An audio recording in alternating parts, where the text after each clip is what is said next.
I'm going to share my screen very quickly. And while she's doing that, I'll just give a quick introduction. My name is Amy Armbruster. I'm the Sustainability Manager for the City of Durham. Thank you all for joining us today. This topic could not be more relevant. After the summer we've had of extreme temperatures, devastating wildfires, damaging floods, it is so important as a community that we think about resilience and how resilience hubs can work in Durham. I'm so pleased to introduce you to Maggie Armstrong. She's our Environmental Defense Fund Fellow. She's dedicated the entire summer to serving the community of Durham and researching this very important topic. I also wanted to take a moment to thank all of you who made such generous use of your time to speak with us this summer about resilience in Durham and explore this concept of Resilience Hub. Thank you so much. Also, just a couple of housekeeping items. For those of you who are not familiar with Teams, we ask you to put any questions you have while Maggie is speaking in the chat, and she will answer them in a Q&A session following the presentation. Please don't raise your hand in the middle of the presentation. Just go ahead and put your question in the chat, and we'll get to you. If we don't, we promise we'll email the group the responses to the questions after the presentation. And with that, I hand it over to Maggie. Thanks, Amy. So today I want to introduce you guys to the work that I've been doing that a lot of you have participated in to explore the possibility of resilience hubs in Durham as neighborhood scale spaces to help residents in low income communities better prepare for, withstand, and recover from the impacts of climate change. First, a little bit about me. I've been serving, as Amy said, as the Environmental Defense Fund Fellow with General Services and the Sustainability and Energy Management team. I'm also finishing a Master of Science through the United Nations University, focusing on disaster risk reduction and climate change adaptation. Additionally, I have 3 years of experience working in long-term hurricane recovery. So I worked with low-income homeowners in Florida to get them back into safe, sanitary, and secure housing in the aftermath of hurricanes. So today I'm going to start with a brief introduction to concepts of climate risk and resilience, and then I will go into the key components of resilience hubs as practiced elsewhere in the country, and then into the potential of resilience hubs to actually serve in Durham. And finally, I'm going to explain a proposed pilot project. Resilience is a bit of a nebulous term. It can mean a lot of things. Within the context of climate resilience, it's understood as the capacity of people and communities to survive, adapt to, and recover from the impacts of climate-related events. And it's very important in climate resilience to apply an equity focus because research has shown very consistently that climate change and environmental degradation disproportionately impact low wealth and low investment communities. So resilience hubs specifically are a very exciting approach because they're a growing practice in American cities. And with the Inflation Reduction Act, there are novel streams of funding to invest specifically in these low wealth, low investment communities and in their sustainability and resilience. And this also then ties in very well with both the city-county comprehensive plan and with the city's new strategic plan. So as you can see on this slide, Objective 5.2 specifically indicates the need to conduct community resilience planning. To understand more about why equity is important in resilience building, I want to situate this within the concept of climate risk. And this image on the slide represents a framework introduced by the United Nations Intergovernmental Panel on Climate Change. And this conceives of risk as the intersection of hazards, exposure, and vulnerability. Hazards being the big scary things. So the storm that happened a few weeks ago that knocked out power and that was very unsafe for Durham residents, but also things like extreme heat, which we faced this summer, and forest degradation. Exposure then is the ways that people and infrastructure and environments sort of stand in the way of these hazards. So who and where are people being affected? And then the third component is vulnerability. And this refers to the social and economic systems that make people more likely to suffer from the impacts of climate change. So systems of inequity, like access to fair and adequate housing, serve to remove people from power and wealth and resources, which then results in low-income communities and communities of color experiencing the impacts of climate change first and worst. And then also this relationship with vulnerability and risk is very cyclical, because when hazards do happen, it exacerbates the vulnerabilities that already exist. So when we talk about building resilience, part of it is about building capacities to decrease climate risk by decreasing all three components. So preventing hazards through sustainability and mitigation practices, understanding and preventing exposure when possible, and then addressing the inequities and how they make residents more vulnerable to the impacts of climate change. So for example, in Durham, heat risk is a really critical hazard, as we have felt this summer. And in the coming years, it will only get more extreme. So I made this slide to show how hazard, exposure, and vulnerability interact to create an equitable heat risk here in Durham. The first map shows hazards through areas of high heat islands on summer afternoons in dark blue. Exposure to this hazard then comes in the form of outdoor work or of needing to walk or to wait for transit. It can also come in the form of working and living in spaces with poor insulation and a lack of air conditioning. And then the final box here, vulnerability, shows the CDC's Social Vulnerability Index for Durham. And this aggregates demographic data and income data and housing status to assess overall social vulnerability. And what I want to point out here is that a lot of the areas with high heat risk or with high heat islands also have very high social vulnerability, which puts people in an elevated overall risk. And so one really important part of building resilience is about recognizing that the impacts of climate change, like heat risk, will become more common and more extreme. And so we need to create pathways and we need to create resources to cope with and recover from these disruptive events when they do occur. Which brings me to this idea of resilience hubs. And these are community-centered spaces and programming to support low-income and marginalized communities to build resilience, to become more able to prepare for, withstand, and recover from disruptive events. As you can see from this graphic, this could mean a lot of things. It could mean physical entities like emergency supplies, like backup energy in the form of solar and storage, but it can also mean things like accessible community gathering spaces and education and programming.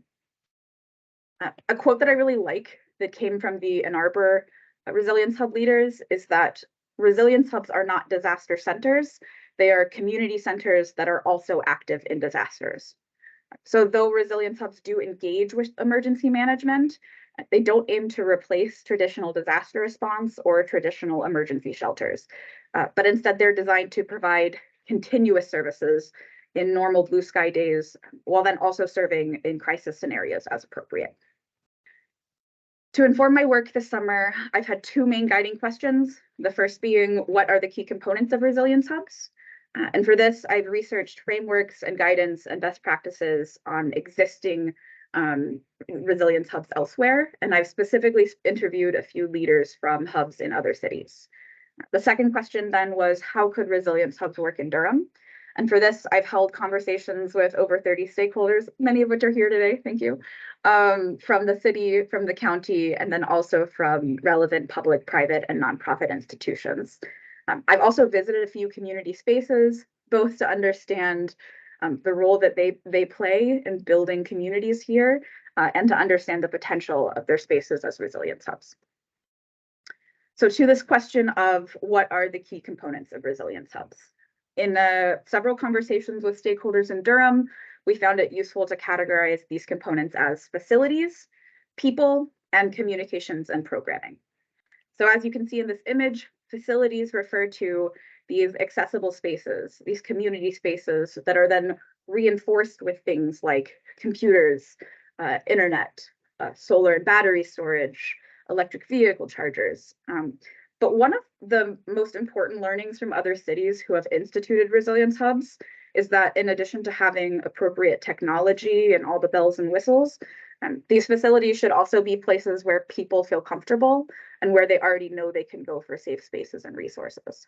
For this reason, it's common for cities to use libraries and recreation centers, which also already serve as de facto or official cooling centers on hot days. So I know after the storm a few weeks ago, the libraries were activated as cooling centers, and I went around and visited and saw that they were very busy for 3 p.m. on a Wednesday.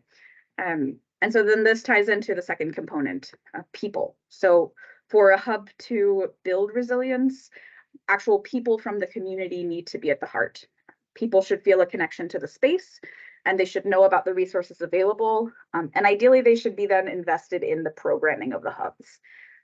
And including people in this co-creation and in this life of resilience hubs also enhances the third component, communications and programming. This can include any number of activities like simulation exercises or assistance filing for rebate programs. And to illustrate how these three aspects can serve over the lifespan of a disruptive event, I made this table with just a few of the many examples of how each could function in normal everyday scenarios, under disruption, and then also in the recovery from major events. So, for instance, in a normal everyday scenario, people could use these spaces for community gatherings and for sort of meeting these everyday needs. Again, it's important that people feel comfortable there and that they know about it. But there can also be programming with weatherization workshops and teaching people about incentive programs available through the local government. Then during disruptive events, facilities that have resilient power in the form of solar and storage could continue to offer uninterrupted services even if power goes out for several days. This could include access to climate-controlled spaces. It could include access to charging stations for cell phones, but also for medical devices. And it could include reliable communication systems. And then afterwards, in this recovery phase, resilience hubs could connect people with mental health services, and they could also work directly with community members to identify the support needs that they see as pertinent. So as you can hopefully see, resilience hubs can do a lot of things. They can be a lot of things. And because they are a pretty innovative concept, every city has done them somewhat differently. Through my work, I've read about several cities, and I've specifically spoken to leaders in Montgomery County, Maryland, in Baltimore, Maryland, and in Austin, Texas. And I think these offer three really good case studies because they have a similar climate context to Durham, but they've come up with very, very distinct models. So firstly, Montgomery County, Maryland has focused entirely on enhancing community facilities in a low-income community there. They've put solar and storage on 2 county facilities, 1 community recreation center and 1 animal shelter. The idea behind this being that these are spaces that already offer critical services to residents and to their pets, and that by reinforcing them with resilient power, they allow them to not be disrupted by disruptive events and continuously serve the community. On the opposite extreme, we have Baltimore, Maryland, which has focused heavily on the people and on the communications and programming aspects of resilience hubs. So the interesting thing about Baltimore is they don't actually use any locally owned facilities.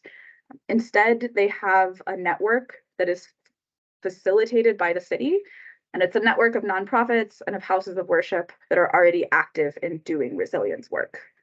The local government's role in this is then to connect these resilience hubs with each other, and then also to connect them with the resources available through the government to reinforce their work.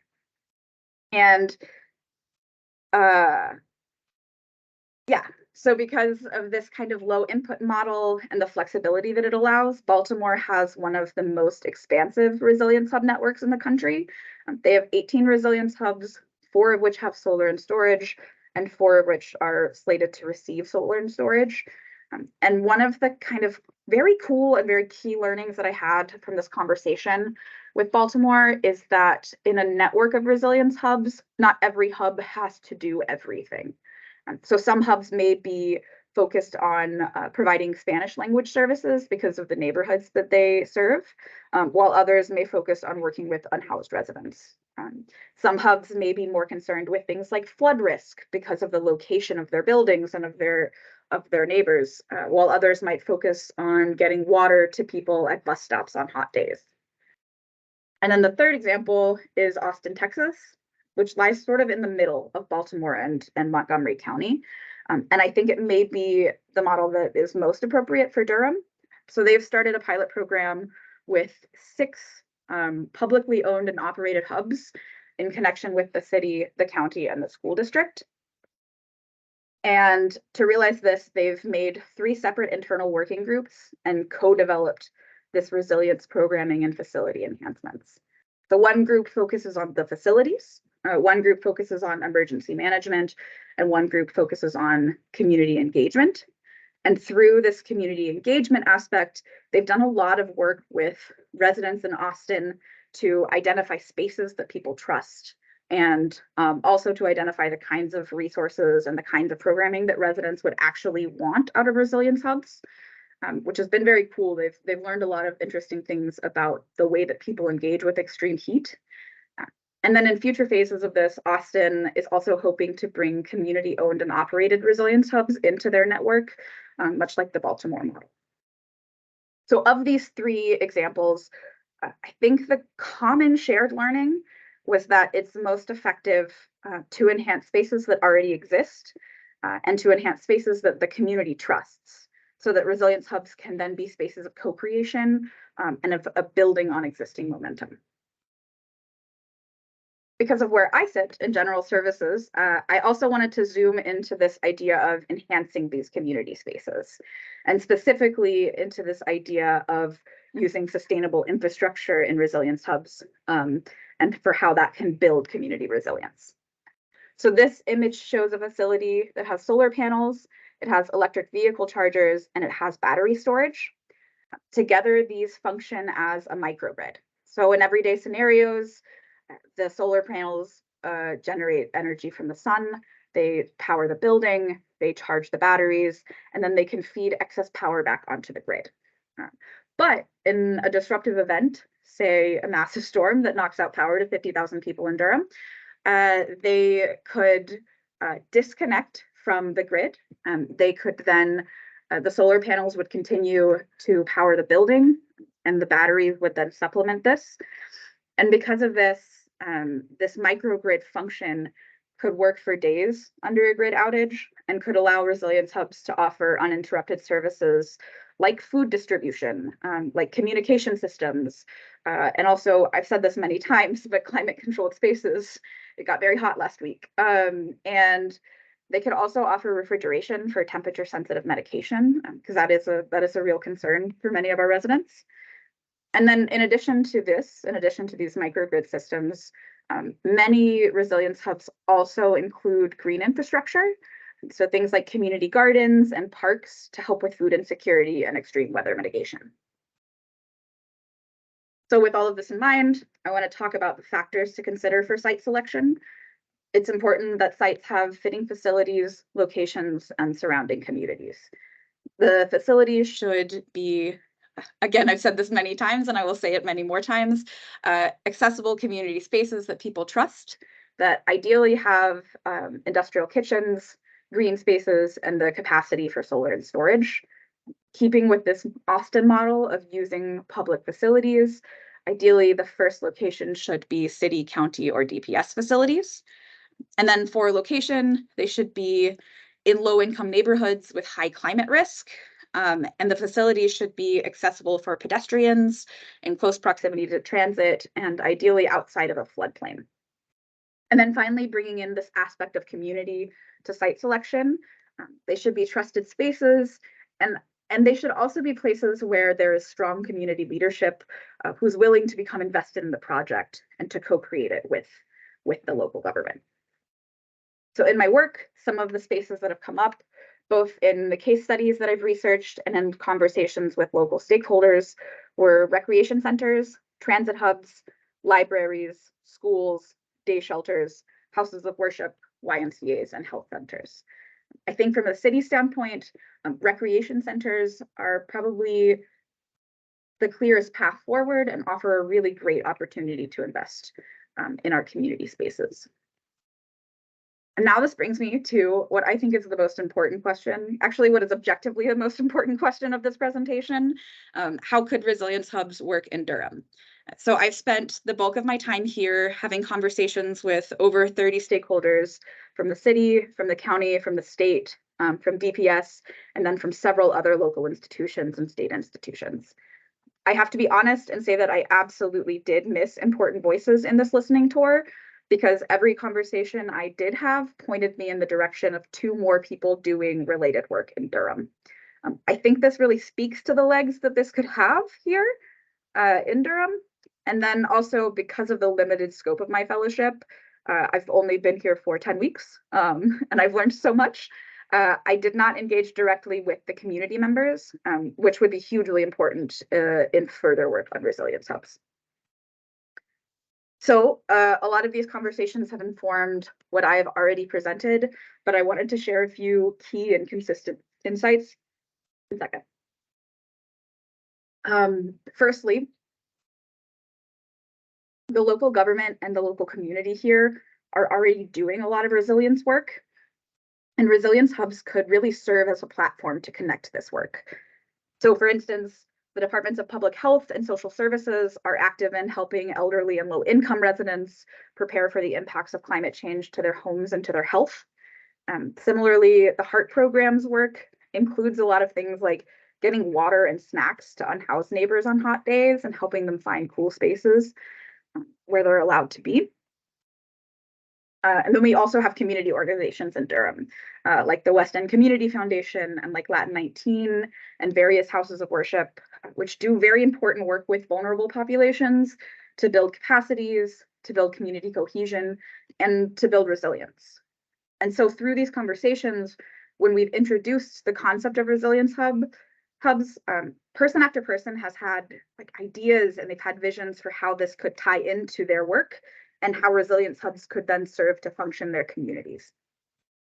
The second point is that resilience building is tied to equity. I think I've mentioned that a few times before, but one of the first conversations we had was with the Equity and Inclusion Office, who framed this idea of resilience with the question, who is being left out and how are they affected? So climate risk and resilience are tied to these systems of inequity and systems of injustice. And so it's critical to address these broader systems when building resilience.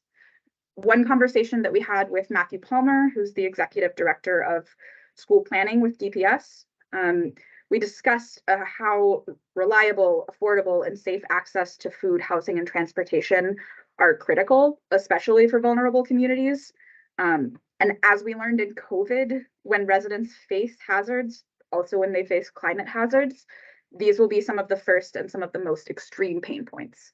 So resilience building should therefore focus on ensuring systems that facilitate access to these things, even in the face of major hazards. For the third point, in a conversation with Liz Stevens, the Deputy Public Health Director, she said the really poignant and important phrase, we are continually humbling ourselves to know that communities are experts in what they need. And this was echoed in several other conversations in which we discussed the potential of these neighborhood-facing resilience hubs to meet residents where they are and to co-create solutions informed by the experiences and the perspectives of those residents. So for instance, community members may actually identify aspects of resilience outside of climate resilience. So my presentation today has focused heavily on climate resilience, partly because of my own expertise and partly because of my position on the sustainability and energy management team. But actually gun violence has come up in several of these conversations. So in one with Miles Spann from Community Engagement, he mentioned the potential of safe neighborhood spaces to help residents communally deal with the trauma of gun violence. And then finally, there are facilities in the city and in the local government portfolios that are well suited for sustainability investments and to serve as resilience hubs. These are also often the spaces that engage most directly with community members and that contribute to social cohesion in Durham. In my time, I personally also visited a few locations, not all of them, but I visited spaces like W.J. Hill Recreation Center and the Holton Career and Resource Center. And I found that a lot of this local resilience building work is already happening in these centers. Both of these have food distribution programs, which could theoretically be disrupted. And building resilience and focusing on resilience as a part of that could enhance what's already happening. So moving forward, resilience hubs are a huge opportunity to build on the important work in this community and to prepare our vulnerable neighbors for the worsening impacts of climate change. So now is also a really important time to act because I mentioned at the beginning, but with the Inflation Reduction Act, there's new funding that is becoming available specifically for sustainability and for resilience work in these underserved communities. So to realize this concept, I would propose and advocate for a pilot project focusing on 1 to 3 local government locations with 2 parallel courses of work. The first would be to work on site development, on planning for facility enhancements, and on identifying funding mechanisms. And the second would be to form an advisory committee to work directly with community members and to explore the local resilience landscape. And with this advisory committee, it's come up several times that because these are neighborhood scale locations, this committee should also engage directly with community members and leaders of those neighborhoods. So thank you for your time. I'd like to open this now to questions and any thoughts that you have and any feedback I would deeply appreciate.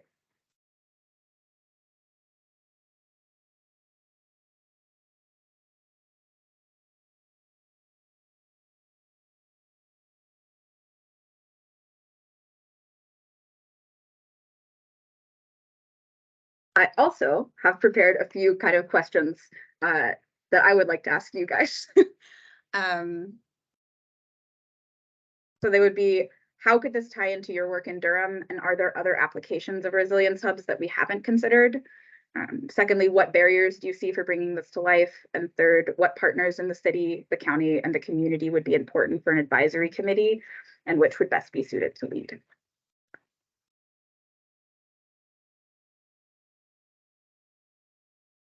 I'll jump on in. So the resilience hubs that would tie into the work that we do here in NIS. I'll speak more personally regarding the divisions that I have strategic oversight with regards to human relations. I can see the resilience hub as being opportunities to build more camaraderie or more cohesion amongst the different communities, demographically and geographically. So these are not hubs from what I'm hearing as places strictly for disaster relief per se, but these are also community spaces. I'll be on a DOJ call later on this afternoon regarding the Florida incident, the hate crime incident that happened there. And so I'm thinking, well, how do we bring about more community respect in the spaces, and these resilience hubs can probably act as double as that opportunity as well.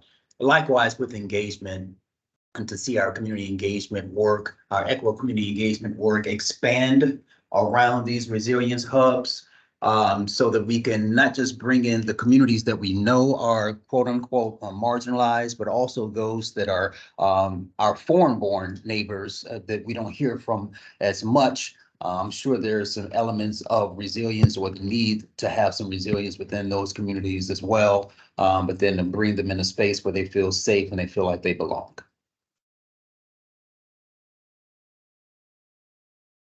I like all of that.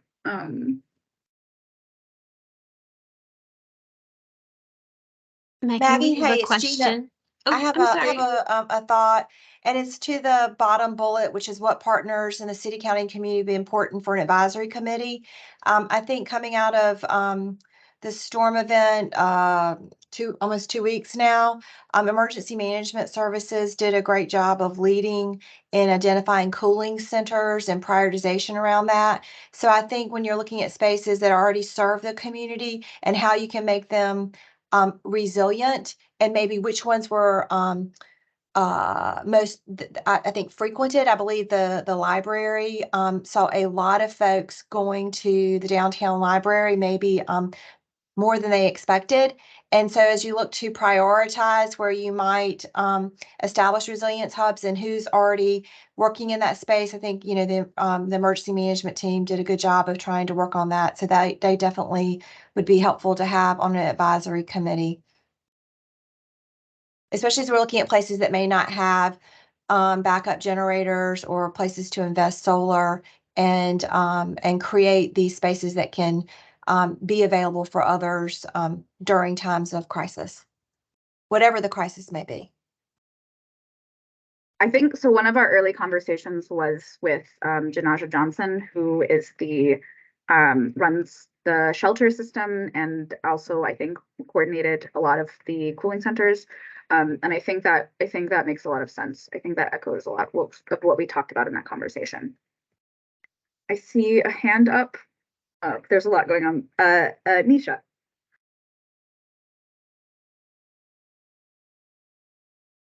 Good morning. Sorry, I had my mic on mute, didn't realize. But just thinking about the storm that we experienced in the last couple of weeks, of course, you know, sitting in the middle of it, it raised all kinds of awareness for me about where there are some gaps, you know, and where I think about resilience and how people are impacted.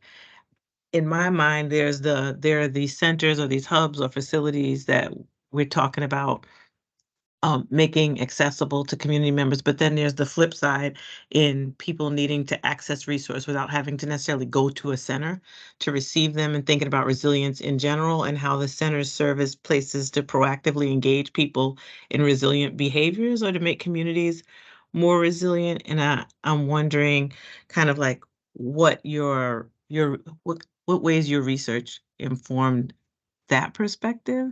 So for example, in my neighborhood where people are mostly seniors, the cooling centers were a great resource to people, but if people are not on the Durham County distribution to be alerted that the cooling centers are places where they can go, or if they're not watching news, how would they know that the cooling centers were available to them? You know, in terms of how information gets to people, there weren't, neighborhood-based email threads or even, telephone chain type things happening. At least I didn't observe them happening, and my neighborhood didn't have power for 2.5 days, right? And lots of neighborhoods didn't have power for 2.5, 3 days, and lots of neighborhoods with seniors didn't. And I'm just thinking about what are some ways we can be proactively engaging, or centers could be proactively engaging people in resilience in general, not just thinking about it as a center-based activity, but thinking about it as community connections and a networks Yeah. connected to the centers. I have a lot of thoughts on this. This has Yep. come up in a lot of our conversations. One of my, from my academic background, one thing that I think about is early warning systems. And so there's a framework that has a 4-part early warning system on risk knowledge, on monitoring and warning services, on response capability, and on dissemination and communication. I Googled that. I didn't know all of that. But part of that is about making sure that we have communication systems that reach everyone, and that we have plans that are accessible and that are recognizing of hurdles that people may have. So disabilities, language barriers, things like that. And ways that it's come up to address them. One would be some of these programmings that happen in the everyday. So talking about, so education and awareness things, making sure people know the resources of their local government. But one of in the early conversation that we had with equity and inclusion, they mentioned that in the South, and particularly with communities of color in the South, we really cannot overlook the importance of the church, and the importance that that has as a way to reach community members that the local government doesn't necessarily have access to. or that they don't have clear communication streams. And so one thing that happens sometimes with resilience hubs, and what I think is a very great version of what these centers could be, is that they also engage with the churches in their neighborhoods. They also engage with the health centers in their neighborhoods that may have more direct lines to like the elderly folks that live next door, that are not necessarily hearing that there are cooling centers. But like I've been involved in church my whole life, and there's still phone lines, there's still phone trees that you have in a lot of them. And so that's one way. But yeah, using these kind of as, if there was a network of hubs, using each hub as a spoke into different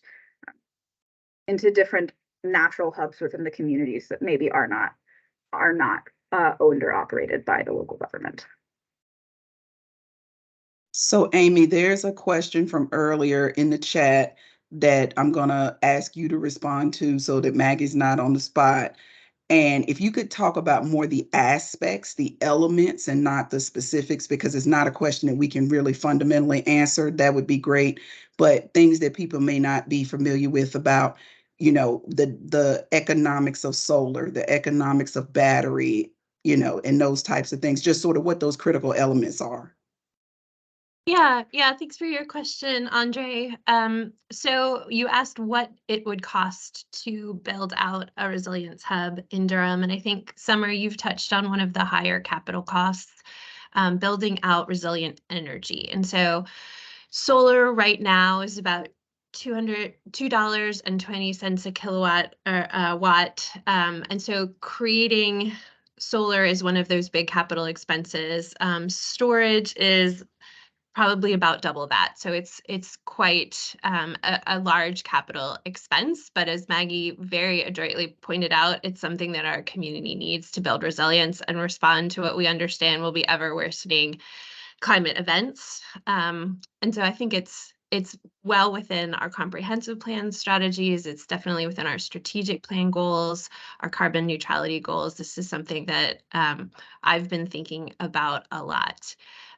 Other costs associated with Resilience Hub, of course, we don't want to put additional added burdens on folks like you that work in recreation centers. And so creating more capacity to create and build out this network to connect and engage with our community to ensure that we are following our blueprint, as James said, for equitable engagement and making sure we're reaching out to all of our communities.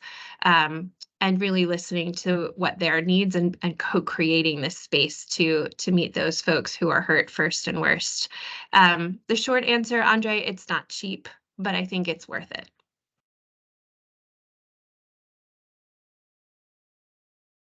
Maggie, we also have a great question from Lindsay. Lindsay, if you wanted to come off mic and just ask the question. Sure.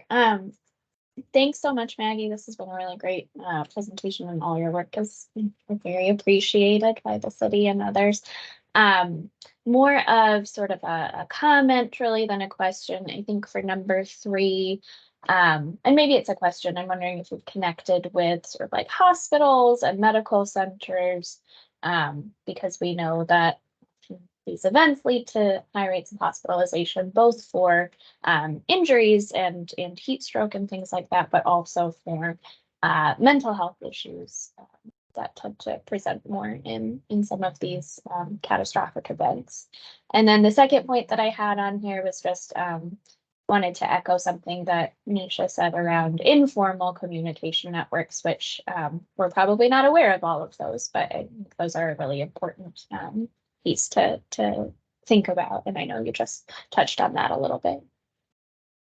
Yeah, so I did not engage directly with any hospitals or health centers. We did speak with a few people from public health, and we also spoke with the emergency medical services director, Mark Lockhart. And so we talked a little bit with that. We didn't talk so much specifically about those spaces as resilience hubs. That is one on the many, that is one on the long list of conversations that did not make it in, unfortunately. But yeah, so we did talk about the impacts of public health. And with public health when we talked with the Department of Public Health, we talked a lot about how they work with community organizations. So specifically talked about how they work with Latin 19 and Plus, how they worked with them during the COVID pandemic, to build kind of community like communication strategies and words aren't coming to finish that sentence, but yeah. So that we did talk about public health, but never with specifically health centers or hospitals. Jason, I see your hand is up. Thank you, Maggie. I appreciate that. So I just want to say that I appreciate this presentation and our conversation, earlier in the summer. And, looking at the 3 questions you have here for discussion. So our department, and quite honestly, the Parks and Recreation industry for years has been doing some of this work. We haven't really titled it being resilient hubs, but community centers, the intention with community centers is for people to come and recreate themselves, which is the root of the word recreation, is to recreate oneself. As especially, through the Great Recession, Parks and Recreation had to refocus, why are we here, instead of being that feel good, lovey-dovey, this is where Little League happens, and this is where, we teach kids to ride bikes and things like that. We had to really focus on how does our Parks and Recreation infrastructure make a positive impact outside of recreation on our communities, because we are very rarely is Parks and Recreation a mandatory service by municipalities. So, thinking about how we help with community capacity building by being the places that people can go to and rely on is something that we've done for a long time. So this is something I see our department continuing to be a part of in some way, shape, or form, and really see it kind of as an extension with more partners on doing some of that work and focusing there. We've not really called it, like I said, resistance hubs. Some of the barriers I think that we have, and Amy, you hit on this, is how do we grow the infrastructure at our current facilities? Because, our department, we have 7 full-scale recreation centers that we can use for a variety of different things. And some of them were used this last week during the storm. Our department's consistently been on the list for Red Cross in the event there were evacuations from the coast due to hurricanes or other natural disasters. We have 2 recreation centers that meet the criteria for them. But some of the barriers that you talked about is that green infrastructure. What are we doing for backup generators in the event of power outages? This last week was a great example. We had WD Hill, where Andre is at, never lost power, but all of our other recreation centers did. So by the end of the event, some of our recreation centers that could have been cooling centers at the beginning, they were not cooling centers by the end of the event. And once power was restored, and moving forward, if we do this work more intentionally, I think Parks and Recreation needs to be at the table for that advisory committee.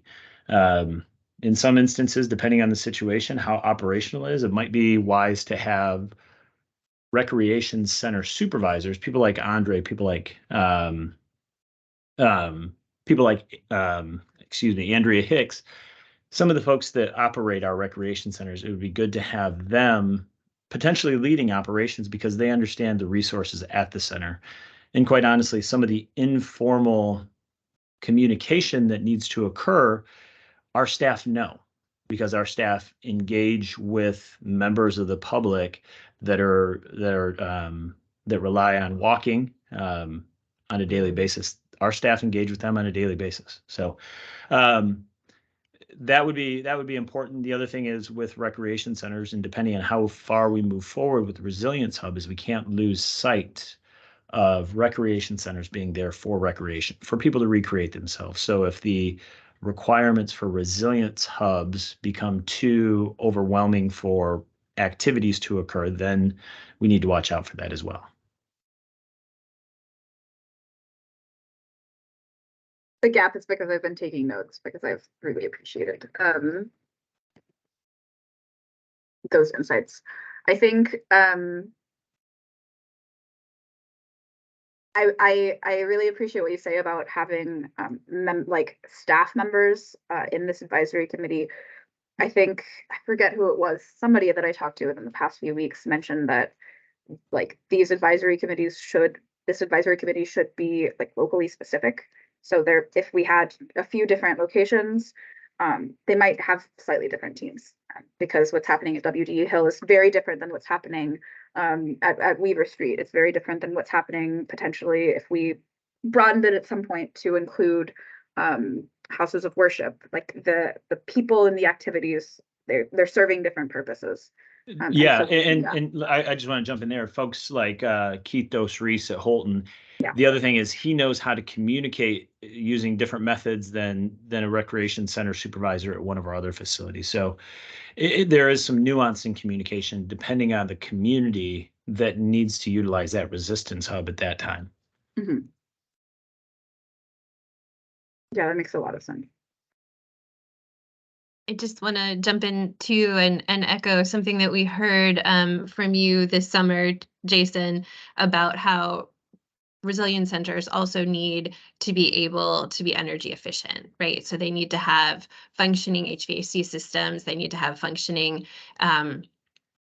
amenities in order to really serve the needs of Resilience Hub. And that's another really exciting opportunity that we have now through federal grant money to do.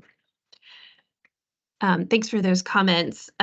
We do have a question from Langston Alexander from Central Pines Regional Council. Langston, do you want to come off mic and ask your question? Sure. Can everyone hear me? Yes. Great. Yeah, I was just wondering if you've thought about timeline on what this could look like in Durham. I know sometimes this can be a long process and it can seem daunting if you to build a full resilience hub in a short period of time. But if you think about this as a relationship building or a long-term process, maybe some of those costs seem a little bit less high. So I was wondering if that came up at all in the conversations you had, Maggie. Yeah, it has come up several times, including one of the early conversations I had with you. Yeah, so I think that's part of why I'm going to flip back in this presentation. That's part of why I proposed this sort of parallel tracks. So one being site development, and one being the like network and the community work that's important in resilience hubs. Because so Baltimore's model, they started with maybe 5, maybe fewer, I forget, resilience hubs, and these were mostly houses of worship that were already doing work. And so they started sort of building this network, and then they started bringing in governmental resources to help reinforce them and their facilities.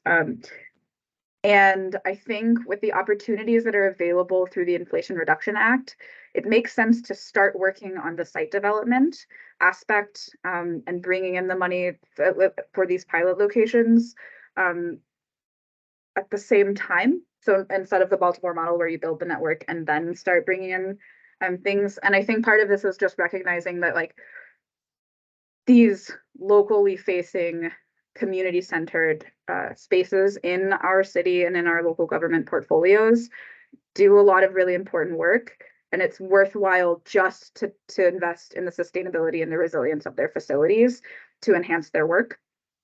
And so that's the reason for the separate tracks. And then I think the advisory committee is a slower thing in some ways, because it's a lot of turning over rocks and a lot of saying, okay, what is actually going on here? Who's actually involved? Who's invested? What are the resources that we already have? What are the resources that we need? What are the gaps? I hope that answered your question, but that was sort of my thought process behind that.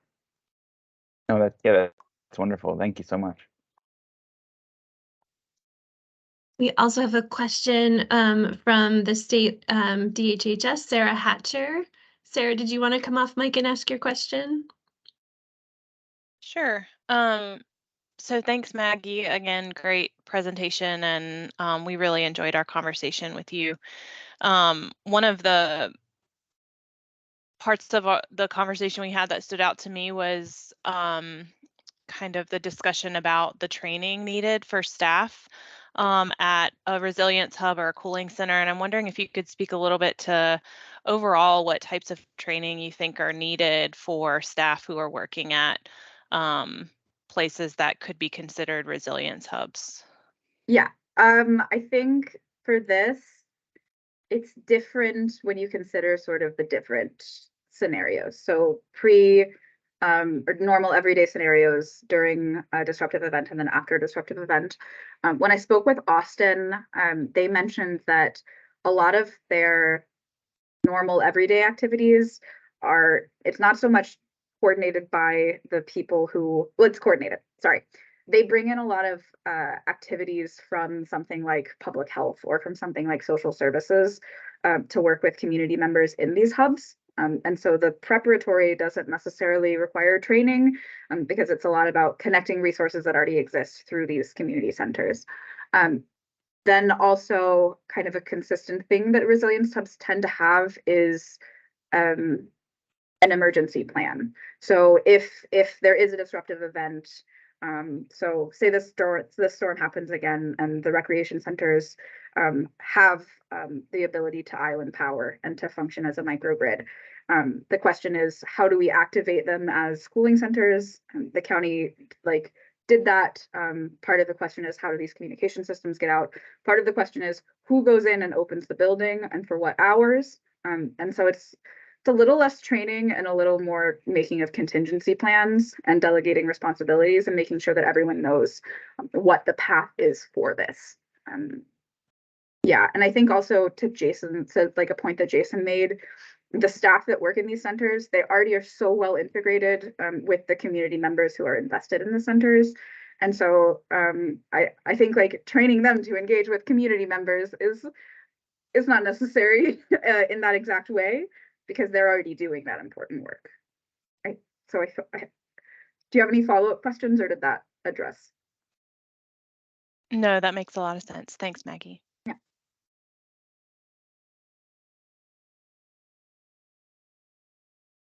Langston Alexander from the COG points out the Department of Public Safety provides community emergency response team training, which might be helpful depending on the type of facility.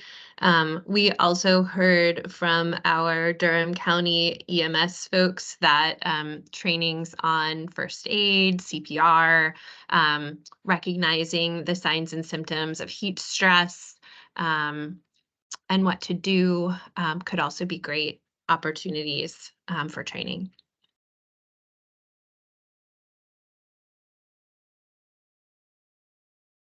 Yeah, I would agree on that. And I think, yeah, that goes into the training. And I think part of it is also like using these as a way of community training.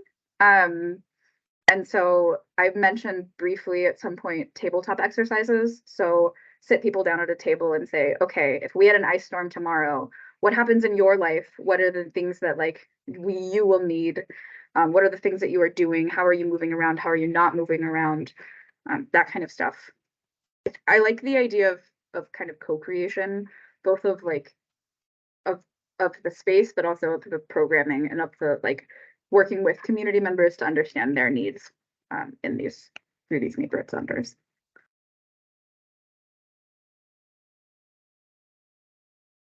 I think we have time for maybe 2 more questions.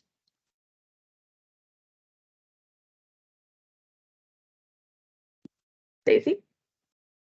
So super presentation, as everyone's already noted. I just was wondering, as I watch what's happening with the world of Parks and Rec and wanting council sort of directed thoughts around extension of hours of the facilities that we do have so that there's longer durations for residents and people to use the existing sort of facilities that we have. I wonder how Austin and some of these others that you had talked about, like what the sort of model is around. Is there sort of a double win here where we get these resilience hubs, we get all this really cool community interaction with people who may, care more about their neighbors because they're in spaces together, and have sort of longer durations of the facilities that we do have, so that there's more time available. Sometimes I go to places and a gate is locked, or I can't get on a soccer field, or the Durham County Stadium is locked all the time and only is used 6 hours on a weekend. It just, same thing is true of like when I go to schools and like the tracks are locked. You know what I mean? I just wonder if there's a way to sort of use the facilities that we have and to create sort of the co-creation by being in spaces more, and what your research might show around that. So that's one of the reasons that Baltimore likes their model so much of not using like city facilities, is that also I see Jason's hand up and he can give way better insights on this than I can. But they use a lot of houses of worship and a lot of nonprofits, which have a little bit more flexibility because key policies tend to be less stringent. Austin has the benefit of having a specific resilience team. And so when they activate cooling centers, they're open for a few more hours a day. In the case of an emergency, part of their contingency plan is who is responsible for opening these centers and how and for what hours. And I don't know the details of that. Yeah, Jason? Yeah, Stacy, that's a great question. And I want to answer it in two ways. One, accessing schools. If we're going to be a part of the conversation, if we're going to be talking about this on a community-wide scale, we need to talk about schools, because schools are very restrictive of the use of their facilities. But as far as our department's concerned, in the event of an emergency, we have the capability to expand our hours. And if we needed to do that, we would. The lack of access that you mentioned has more to do with, operation under our normal circumstances. It's the decision on when we're open and closed is based on historical usage of that facility. What are the peak times? We can't be everything to everyone. So our current hours are based on peak times, and they're based on, some of the benchmark cities that we have. And so we're right in line there. But in the event we needed to be a resilience hub due to an event in the community, us being able to expand our hours is not an issue. So from operationally, I don't know that we could go to city council with a lot of things, but operationally, we don't necessarily need to. And then, the closure of different facilities, there's a variety of different reasons that they're closed. Like if you find a gate at a park, this time of the year, it could be something as simple as, those fields need to have a growing season. So there's a variety of different maintenance and standard practice reasons that we have things open and closed.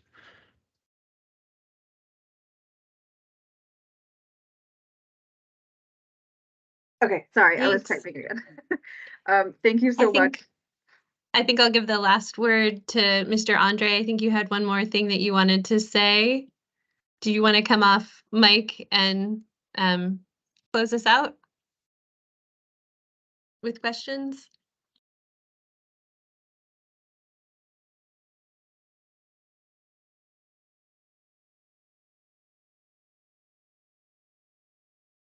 Well, Amy, while we're waiting to see if Andre will jump in and he can cut me off, I want to thank you for having the foresight to bring this forward as a thing that we could have EDF work with us on this summer. It's been a really, really, really fun endeavor to watch Maggie work and to see all the connections that she was able to make. And so I'm grateful to you both, and I cannot wait to see what she does next. I'm sorry, when that question was asked, I had stepped away from the desk right quick. What was that question, please? Oh, I'm so sorry to put you on the spot, Andre. I thought you had one more question that you wanted to ask, and I made you wait. So I thought I'd give you the last word if you had any other comments or questions. No, I'm good. I think, well, Jason covered everything pretty strongly for our department. Thank you anyway. Thanks. Thank you all for coming today. Thank you so much for your contribution to this project. It has been such a pleasure to work with Maggie on this. She's been just a driving force behind this project, and I really appreciate all your time, and this was a fantastic presentation. Thank you. I've had a lovely time with this. This has been been a good project. Everyone here has been really lovely and supportive and generous of their time and their thoughts and their insights. So thank you. So correct me if I'm wrong, Amy, don't you need to make a plug for anybody who wants to pass this along to folks? They get one more bite of the apple, right? That's right. So we have another opportunity to listen to this presentation. If what you heard today sounded like it would be of interest to other folks in your department or in your network, please forward that second invitation for tomorrow's presentation at 2:30. It'll be the same content. So if you participated today, no need to come again. But if you'd like to share it with some others, we'll be doing it one more time tomorrow at 2:30.